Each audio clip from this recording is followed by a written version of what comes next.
On April 3, 2026, the silence over the Zagros Mountains was shattered. Dude 44 US Air Force F-15E Strike Eagle was executing a deep strike mission when a shoulder-fired infrared homing missile, a 9K-333 Verba, found its mark. The impact forced both the pilot and the WSO to eject into the heart of Iranian territory. This was no ordinary combat loss. The shoot-down occurred deep within a region bolstered by the second-generation Bavar 373 integrated air defense system. Intelligence confirmed the crew was down in hostile territory, separated by nearly 50 kilometers of mountainous, unforgiving terrain. For the U.S. military, the timing could not have been more critical. Operation Epic Fury was in full swing, and the political cost of losing two highly trained aircrew, one of them an Air Force colonel, to capture was an unacceptable strategic liability. Washington's anxiety was immediate and palpable, with Iranian search and capture units, aided by local militia intelligence, already converging on the crash sites. The window for a successful recovery was closing. Any delay would transform a rescue attempt into a public relations catastrophe and a severe blow to U.S. military morale. The stage was set for the most complex recovery operation of the 21st century. It wasn't just about finding two men. It was about whether the U.S. military could still execute a high-risk mission when the enemy controlled the skies, the radio spectrum, and the ground itself. The destruction of Dude 44 was as violent as it was sudden. At 3:15 a.m., the F-15E's cockpit erupted in red lights as a 9K-333 Verba missile slammed into the port engine. The flight crew, a pilot and an Air Force colonel, had seconds to punch out before the jet disintegrated into a fireball over the Zagros Mountains. Upon landing, the mission immediately fractured. The two men were separated by nearly 15 kilometers of hostile, high-altitude terrain. The pilot, landing in a relatively accessible valley, managed to activate his PLB within minutes. The WSO, however, had landed on the northern ridge, a sheer, rock-strewn precipice that acted as a natural trap. The Joint Personnel Recovery Center initiated the rescue at 4:30 a.m. Two HH-60G Pave Hawks, escorted by a pair of A-10C Warthogs, sprinted across the border at wave-top altitude. As the Pave Hawks touched down, they were immediately swarmed. Local militias, tipped off by the crash, laid down a wall of small arms fire. The rescue team didn't engage in a protracted fight. They executed a textbook hot extract. One Pave Hawk provided a lethal base of fire with its miniguns, while the other sat on the ground for exactly 90 seconds. The pilots sprinted to the bird, and they were gone before the Iranian response force could consolidate their perimeter. The colonel's situation was the polar opposite. He was deep in mountains with Iranian search units using thermal imaging to comb every crevice of the ridge. He knew that any radio transmission would be a homing beacon for the Iranian Cobra V-8 electronic warfare units. He made the cold, calculated choice to go dark. For the next 36 hours, he moved only at night, hiding in caves and using the freezing mountain temperatures to mask his heat signature from overhead drones. His only contact with the outside world was a single, cryptic burst transmission: "God is good." It was the heartbeat of the mission, a confirmation that he was still in the fight. By the morning of April 5th, the cat-and-mouse game reached a boiling point. Intelligence confirmed an elite Iranian mechanized unit was closing in on the colonel's position. The JPRC realized that a standard stealth extraction was no longer possible. They needed to break the enemy's will to pursue. The U.S. launched an all-out, multi-domain saturation effort. While MQ-9 Reapers maintained an unblinking watch, the JPRC unleashed a flaming corridor tactic. A-10C Warthogs hammered the Iranian columns with 30mm depleted uranium rounds, creating a wall of smoke and fire between the search teams and the colonel. Under the cover of this bombardment, two MC-130J combat Talons, carrying a specialized SEAL Team 6 recovery squad, executed a high-risk, tactical hard landing on a narrow, mud-slicked shelf near the colonel. As the SEALs sprinted to extract him, the sheer weight of the MC-130JS on the soft earth proved disastrous. One of the transports suffered a snapped landing strut, rendering it immobile. The commander on the ground had no choice. As the colonel was hauled onto the remaining MC-130J, the crippled transport was rigged for demolition. They didn't just leave it behind, they turned it into a massive, heat-generating distraction. As the rescue force punched through the mountain passes, the crippled MC-130J was detonated. The resulting fireball and secondary explosions of ammunition served two purposes. It destroyed any evidence of the rescue's technology and acted as a tactical screen, forcing the pursuers to halt and deal with the inferno rather than pursuing the fleeing American aircraft. It was 48 hours of pure, unadulterated tension. Yet the reality on the ground was far more complex than a simple extraction. The success of the mission hinged on a series of harrowing gambles that went far beyond mere pilot bravery. Just how did the rescue team manage to slip through a high-intensity A2AD net? And behind the scenes, what were the brutal, high-stakes decisions made in the corridors of power in Washington and the command centers of the CENTCOM that ultimately tipped the scales? Now that the dust is settled on the Zagros Mountains, it's time to pull back the curtain. If the rescue was a desperate struggle, the victory was the result of a cold, calculated integration of technology and raw political will. The primary hurdle was the Iranian IDS, a sophisticated marriage between the Bavar 373-2 and the Cobra V8 electronic warfare platform.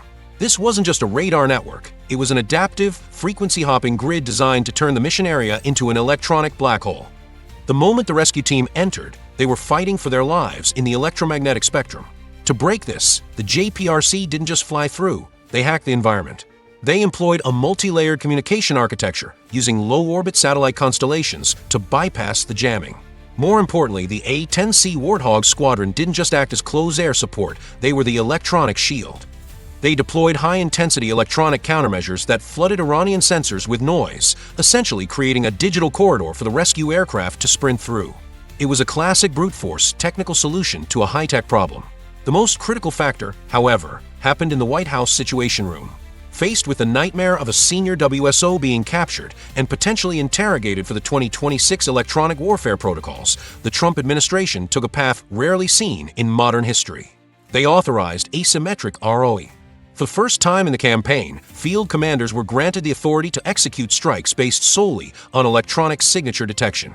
They didn't need a pilot to confirm a target with their eyes. If a radar or a radio signal pinged as an Iranian threat, they had the authority to incinerate it. This delegated command power was the engine of the rescue. It allowed the A-10s to act with the speed of an algorithm rather than the delay of a bureaucratic chain of command. While the military provided the muscle, the CIA provided the ghost. The UAR team's use of digital deception was a textbook example of psychological warfare.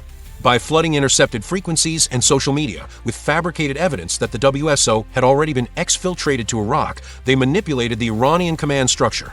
When the Iranian search units shifted their focus toward the border, they essentially handed the JPRC a 12-hour window of relative obscurity. It was a cyber distraction that proved far more effective than any physical blockade. Finally, we have to talk about the decision to blow up the MC-130J. It wasn't an act of desperation, it was a pre-authorized policy. The Pentagon's asset disposal mandate meant that commanders were encouraged, even ordered, to destroy any hardware that risked capture or slowed down the withdrawal.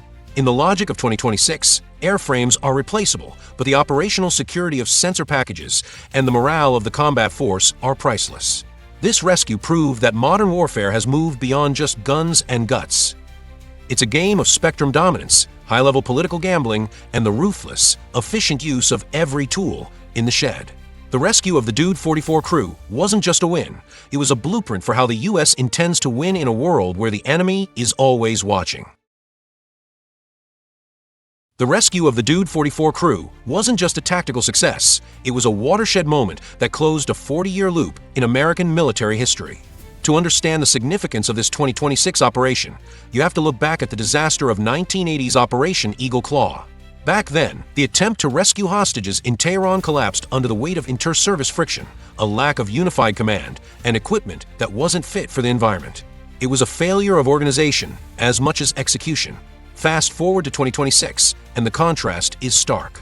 Where Eagle Claw suffered from a fractured command structure, the Epic Fury rescue was a triumph of the Goldwater-Nichols reforms. Today's USACOM operates with a vertical, seamless integration that was unimaginable in 1980. The real-time data link allowed Washington to stay in the loop without strangling the tactical flexibility of the operators on the ground. We have effectively cured the inter-service disease that once crippled our ability to project power in denied environments. Critics often point to the high cost of this mission, the burned-out MC-130JS, and the lost little birds, as a budgetary nightmare. But in the high-intensity theater of a 2026 conflict, this is more than just hardware protection. It's combat insurance. The ethos of no man left behind is a force multiplier. If the crew of Dude 44 had been abandoned to Iranian interrogation, the shockwave would have devastated the morale of every pilot in the theater. By spending hundreds of millions to bring them home, the U.S. reinforced the most important asset on the battlefield, the unwavering confidence of the men and women in the cockpit. This mission has already triggered a seismic shift in Pentagon R&D. The hardware attrition we saw in the Zagros Mountains proved that even with total air superiority, current recovery platforms are too vulnerable to modern MANPADS. The doctrine for 2027 and beyond is now clear. Accelerate the move toward low observable, VTOL, autonomous rescue drones. The future of CSAR is shifting away from large, vulnerable transports toward autonomous, silent extractors that can pull personnel from the heart of a denied area without risking a single additional American life. In short, the rescue of the Dude 44 crew wasn't just a mission. It was the final, expensive lesson in the limitations of 20th century recovery tactics. It bridged the gap between the chaotic failures of the past and the automated, multi-domain future of the 21st century. Those burned-out hulls in the mountains weren't just losses, they were the down payment on a new era of warfare. The recovery of the Dude 44 crew was a pragmatic demonstration of the U.S. military's capacity to operate within highly contested environments. If Operation Epic Fury proved anything, it is that against a regional power like Iran, which, while not a strategic peer, possesses a sophisticated, multi-layered anti-access network, the traditional, low-risk approach to combat search and rescue is obsolete. This operation underscored a fundamental shift in the economics of modern warfare. The U.S. military's willingness to expend significant tactical assets, including the sacrifice of advanced airframes and specialized personnel, to recover two aircrew, highlights a strategic calculation. In a high-intensity conflict, the preservation of human expertise is often prioritized over short-term hardware conservation. It was this level of institutional maturity that successfully prevented a localized tactical failure from cascading into a wider political and military systemic crisis. Yet, this success was achieved at a high price. The attrition of specialized aircraft in the Zagros Mountains revealed the vulnerabilities inherent in current personnel recovery platforms when facing ground-based, non-traditional threats like MANPADS and integrated mobile electronic warfare. For military planners, the mission serves as a candid case study. While the U.S. successfully maintained its operational standards, the increasing density of local defensive networks means that future recovery operations will require even greater degrees of automation and autonomous support to remain sustainable.